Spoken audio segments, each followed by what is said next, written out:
Les élections en RDC sont prévues pour la fin décembre 2018. Elles devront consacrer l'alternance à la tête du pays. Un candidat déjà déclaré vient de reconfirmer ses ambitions de la présidentielle. L'un des anciens poids lourds de la majorité présidentielle, passé à l'opposition, l'ancien gouverneur Moïse Katumbi a réuni autour de lui plus de 200 Congolais en Afrique du Sud pour l'accompagner dans cette aventure.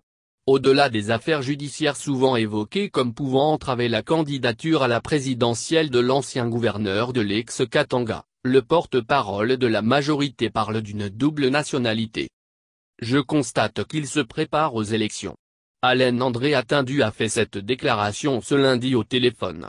Néanmoins, a ajouté le porte-parole de la majorité, étant non partant Katumbi peut-il se constituer une plateforme pour l'accompagner ? Et a attendu d'expliquer qu'il est question de nationalité.